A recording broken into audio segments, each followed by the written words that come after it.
Sometimes I do that better, and sometimes, you know, I fall a little, but I call it funky folk music. And it's just a combination of slapping a bass line, playing rhythm like a guitar, and also getting the percussive sound of a drummer.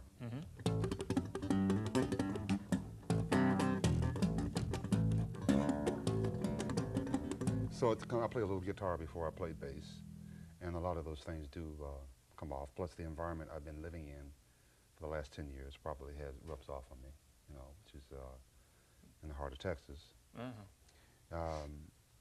But in doing that kind of stuff as a solo performer, I've got to do stuff like that, which I enjoy doing. It sounds incredible, so even to myself.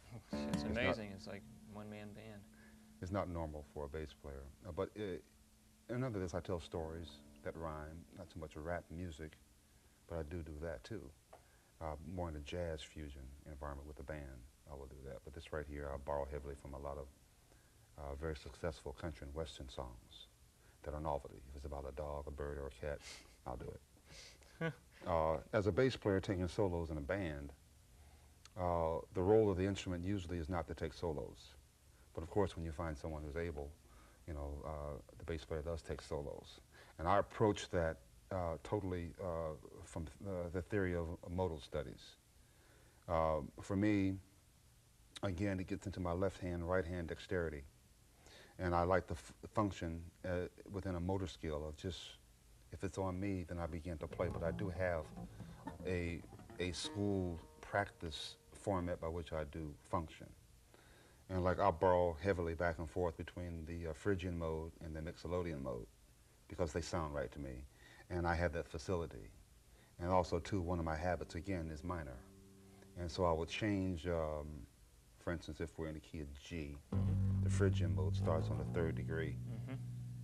And so the fingering for it, I get a chance to use all my fingers.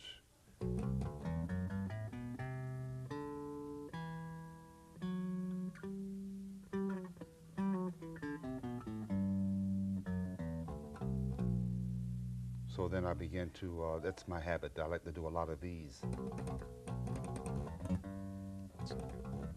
And even when I go into these two guys right here, these 3 fingers, I'll shift so that I can again go up and make these 2 fingers function.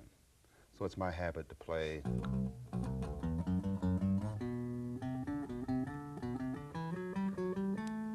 So I keep backing up between 1, 3, 4 finger and 1, 2, 4 finger. So Phrygian being a minor scale, you're then talking about use that usually. Well, it's not really a minor scale. Minor It sounds, it starts on the 3rd degree. It's not a minor scale. It's more of a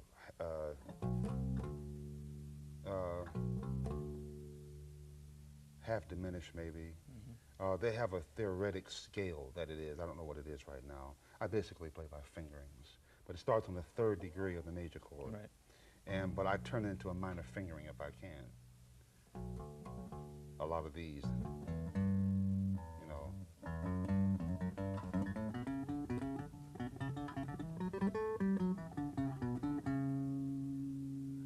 In minor keys, I don't think of it modally. In minor keys, I more or less just go ahead, but I still use the same fingering. Like if this were G minor, I just play 1, 2, 3, then I back up and get to my Phrygian feel. Okay.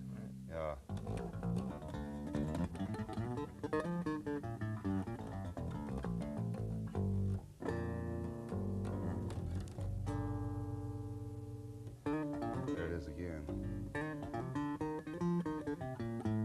where I get a chance to play 1, 2, 4, 1, 2, 4. And whenever it doesn't happen, usually once it goes 1, 2, 4, the next series of the string will carry it 1, 3, 4. So I'll just shift after I play 1, 3, 4. Then I'll just shift if I can play. Okay.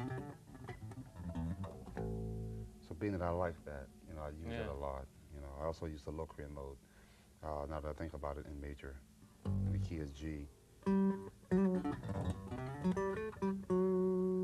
To still find a way to go winning. Right. I think every player should take a look at the modes. It's misunderstood what the modes are.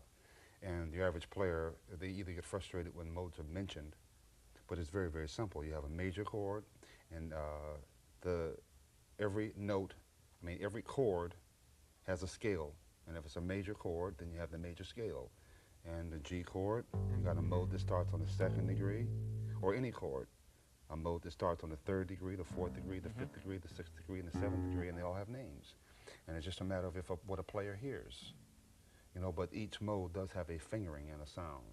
And as you begin to play around within that mode, of course, you cross and intersect the other modes also.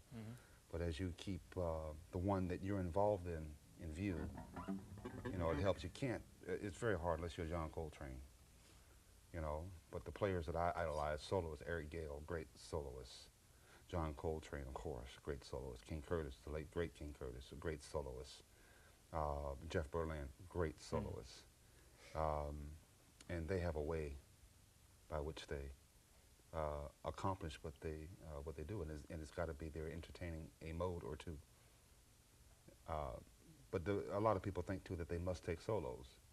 There are certain institutions and certain places that teach people how to solo on the bass, which I think the bass is in the rhythm section. It's the bottom drum, and the bass should carry the groove that's on the bottom. That's why I like to slap the bass, because every time I slap the bass, I'm really forced to play a defined rhythm. A defined rhythm.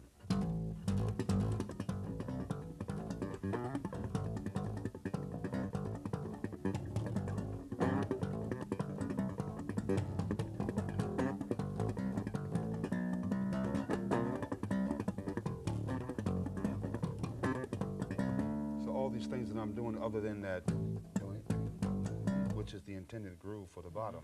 Everything else I'm doing is to help me play a good bottom, but that's where I'm concentrating on. I'm concentrating on what I'm playing.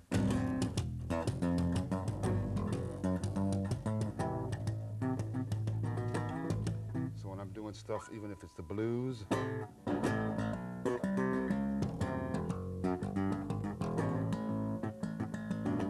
everything else that I'm playing is secondary, and I'm just playing it because I can.